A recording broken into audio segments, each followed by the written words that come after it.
Okay, let's talk about why performance marketers are dead. And I'll tell you what I mean by this here in a minute. But before we get into it, what I would say is that performance marketing isn't disappearing, but the version of performance marketing that I'd say most companies are used to and frankly hiring for, that version is now already obsolete. If your growth strategy depends on someone who just knows how to push buttons inside of ad platforms, then you're already behind. And it's not just because of what's happening with AI, it's really a shift, an entire shift in consumer behavior that happened long before the pandemic, but really came out through the pandemic. And we'll talk about that here in a minute. But what I want to make sure we get across today is that traditional performance marketers are dead in terms of what has replaced them and what leaders need to be hiring for instead. I'm Catherine Gutierrez, top 25 CMO and growth strategist, and this is OnlyFans for Growth. So let's dig into it. What performance marketing used to mean is different than what it means today. So let's break that down a little bit. For a long time, performance marketing had a really clear definition. You wanted to manage paid channels, you wanted to optimize bids and budgets. Your job was to improve click through rates and cost per clicks, and you scaled everything that converted. And trust me, I've been in marketing for a really long time. It's 20 years. And what I would say over those 20 years is really a lot shifted and a lot changed. And I feel like some companies understand that and many companies still don't. And that's why I really wanted to dig into this together because for a while, everything that used to work did. Now we're seeing some big changes. I want you to take a look at the news and look at what's going on with Lululemon and look at what's going on with Nike. Now, granted, these are consumer brands and they're focused on retail specifically. But here's what both of them have in common. They lost sight of who their ideal customer profile was and they over indexed on only digital marketing. And that's where you can really hurt yourself with short term gains and not having a long term vision. That's what I want to prevent you from. Right. So Lululemon has just announced that their CEO is no longer going to be with them and they've lost 50% of their stock valuation.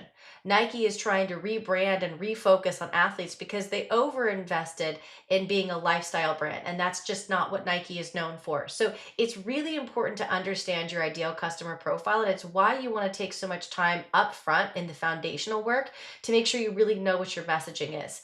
That's why we've got to be focused on what has changed and what has shifted because the era of, hey, we can just optimize everything for clicks and conversion rates and everything has an ROI, that's over. I know that ROI feels safer to a CEO and a CFO. I completely understand that. But what is hard and squishy about branding is actually what makes it so effective when it's coupled correctly with digital marketing. So let's get into how we can do that. First, though, I want to talk about why the old model is no longer working. The first issue is that remember, when we think about ROI, everybody thinks about attribution, but attribution is broken. And here's why.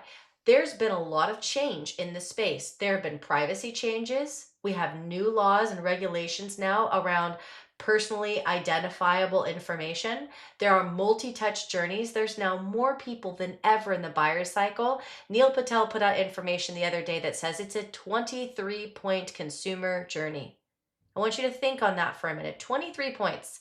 We used to say that it took 9 out of 10 times for someone to actually act in your marketing. Just think about that for a second. 23, that basically means we almost 3x'd the time that it takes for someone to actually be willing to move forward on the customer journey. Okay. So, what it means is that everything is really only giving you part of the story if you're just looking at the last click of what happened. You've really got to be able to see the full funnel and understand that not every channel should get credit for everything. In an ideal world, you're doing multi touch attribution. And it's okay if you have to start small. It's okay if you say, hey, and we can talk about attribution later. If you want to dig into that on a deeper topic, let me know and we can certainly do that. But it's okay to say we're going to start by understanding the very last thing that moves someone over the funnel. And if you've got a short sales cycle, you're gold. The minute that your sales cycle starts getting over 60 days, you've got to at least bring in some of the first touch attribution, which means, hey, maybe the very first time they touched us was because of a paid ad, but then they got emails and then they saw a blog and then they went to the website. You see how quickly that can impact that behavior. I want to double click on the paid channels though. So let's go back to that example that I just talked about. And what I was saying is that that might be an okay way to look at kind of a first touch or first click. But The issue now with paid channels is that they are saturated. Every digital marketer knows how to use paid advertising to drive short-term results. Because the truth is, every company has been looking for the same thing for the last 10 years. Get me an ROI and get it for me fast. What's the fastest way to get an ROI on something? It's to do paid ads, because everything else that's organic is organic for a reason. It takes time. And frankly, most brands don't want to take that time. And again, it's squishy. They can't see an ROI. So what's happening is that every serious company is bidding on all the same audiences. That means your costs are up, your returns are harder to find, and everything becomes more difficult to bring in. So button pushing doesn't create an edge anymore. You've really got to have more than that, and it has to be a consistent growth strategy in general. I'm going to go back now to the creative and the messaging that we touched on earlier. That is why your creative is more important now than ever before. If you sound the same as your competition, you have no moat. You have nothing to define yourself from. You've got to have strong positioning. You've got to have a clear ideal customer profile. I'm going to tell you a story about a company that I recently helped and supported. They had been quiet for 2 years inside their market. They were the number one provider for what they had done for a number of years. They'd been in business since 2012, and they'd been the number one provider. And another competitor, frankly, not as good, started really kind of eating their lunch because they were out there, they were being seen, they were being noticed, they were on podcasts, they were doing things. So this company came to me and said, hey, I need some help. And we created 168% growth in 5 months. How? By going out there with stronger positioning. They needed to focus on being the guide and the expert in the space to be able to go head to head to the competitor who was saying, hey, we're just like you. Well, when you are advertising to other business owners don't want you to be just like them. They want you to tell them how to run their business. And that was really the right positioning. So that creative and messaging is more important than it's ever been before. The next thing we want to talk about is growth as a system, not as a channel. Oftentimes I see these job roles out there for growth marketing, and people don't necessarily understand that growth is a system. It's not that you just do paid ads. That's not a function that you can just have out there anymore. You have to understand how this all comes together. Think about it this way. You can spend $350,000 a month on paid ads. Now imagine having all of that funneled to a website that hasn't been updated since 2014. What's going to happen? You will have wasted $350,000 because once they hit the website, they're not going to be converted, right? So your website, your conversion rate optimization, all of that is paramount. Awesome. If you get all that together, now you've got a great lead, but what about once it gets to the sales team? Let's say you have all that figured out and your sales team has no materials, isn't good at closing deals. You've got people who really weren't designed to be in sales roles. Now that's another issue. Or let's say all of that's working just great. You're bringing people in, the sales team is moving people through the funnel, but they're not closing everybody. Well, then you're losing a lot of money if you're just putting people in and not doing anything with the ones who haven't moved forward, right? You're only getting a portion of the people who actually click on the ad to move over to the sales team. What about your retargeting for those folks? Are you sending them emails? Are you retargeting them on Google or Meta or LinkedIn? Are you reaching out to them in other channels? There's so many opportunities when you start thinking about tightly coupling paid with outbound account-based marketing efforts and product-led signals. That is a true growth engine. It touches everything. And so it's not just about having paid ads. And then let's talk now about account issues that really come up when we look at AI. Platforms are optimizing themselves now. Think about that for a second. It's easy to do smart bidding. It's easy to automate creative. It's easy to predictively look at audiences. And so if you really aren't up on what's happening with AI, it can be very challenging for your account executives to know exactly what to do. And speed becomes really all of the difference. You've got to make sure that whatever system you have in place, you are responding within minutes. We know what the data says. The data says that you need to be replying to leads within 5 minutes. So often I see companies that wait more than 24 hours, sometimes 48 hours. The minute that a lead stales and becomes cold, you've lost that opportunity. That's not what you want to be doing. You want to be able to move quickly and outbeat the competition. All right, let's talk about what replaced kind of the regular performance marketer, because we said that kind of role is dead. So the role didn't disappear, it just evolved. And so these are all of the things that I would remind you of that we just kind of chatted through that really defines who the modern growth leader is today. You need somebody who can diagnose funnel problems. They need to be able to see the full funnel, start at the bottom, because that's where the juice is, that's where you get the squeeze, and make sure average contract value is where it's supposed to be. The sales cycle is where it's supposed to be. The sales team is enabled. They know what they're doing. Fix the big things first, because otherwise you're pouring money into a completely leaky bucket. You've got to start patching up that leaky bucket first. Second, you want to understand your ideal customer profile. Your messaging has to be stronger than your competition, and it's got to be focused on what sets you apart. Why would someone choose you? What are you going to say in an elevator that's different from someone else? Then you need to connect your paid spend to your sales outcomes.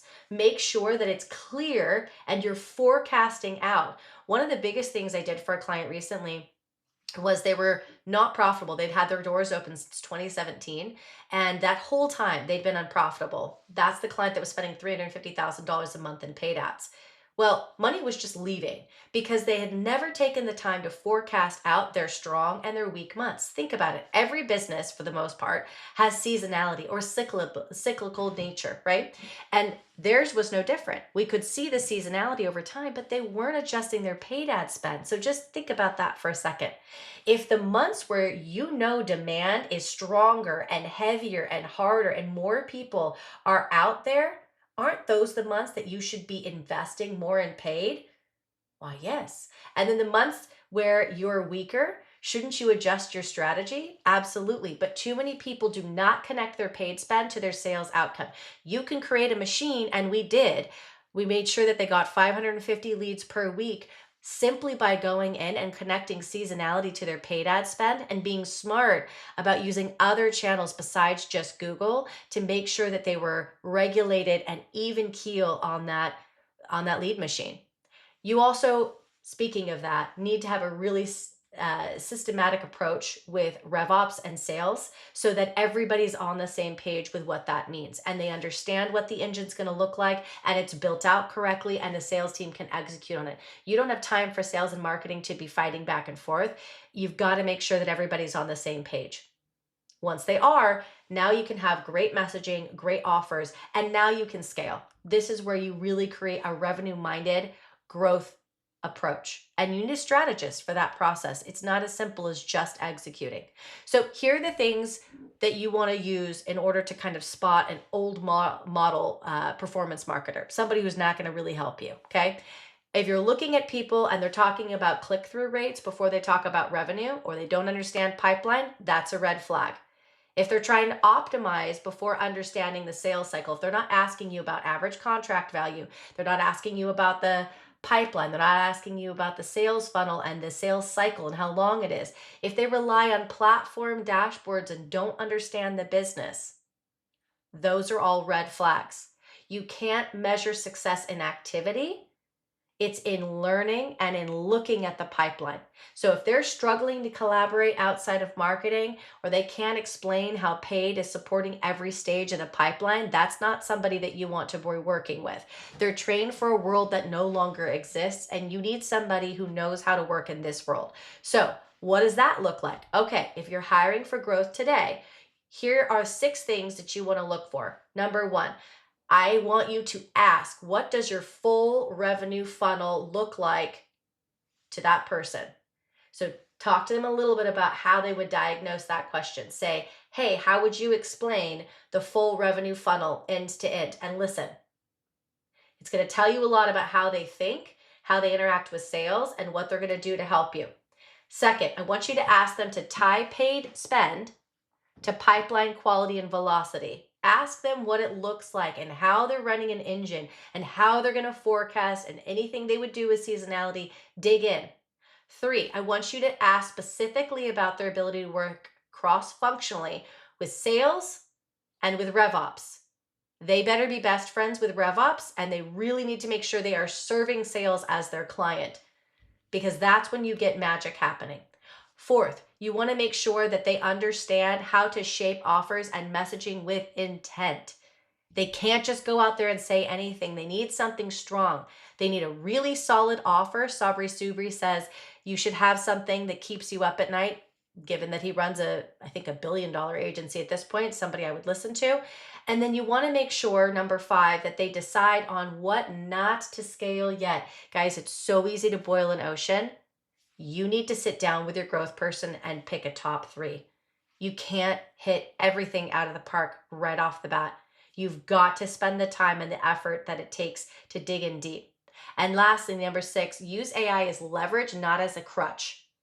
So AI is important. They should use it and leverage it, but they can't be lazy about it. They need to look before they put things out that have been generated from AI, and they need to make sure that they are driving growth responsibly. So performance marketing hasn't died, but narrow performance marketing has. Today's growth leader looks very different than it used to, and you need to be up to speed on that because it's more important than ever to have growth and have that focus. Venture capitals and private equity firms have completely changed the way that they do business. They are not just looking for people who can grow irresponsibly. They want that growth happening profitably. And so whether you are bootstrapped today or whether you already have VC or PE funds, you really need to have a definitive and defined path forward to make sure that you can do growth sustainably and profitably. It's driven by strategy and alignment. You're looking for someone who can give you clear accountability to revenue and make sure that you're future proof. That's the difference. I'm Catherine Gutierrez, and this is OnlyFans for Growth. Hope you enjoyed. I'm your fiery redhead, and I'm out.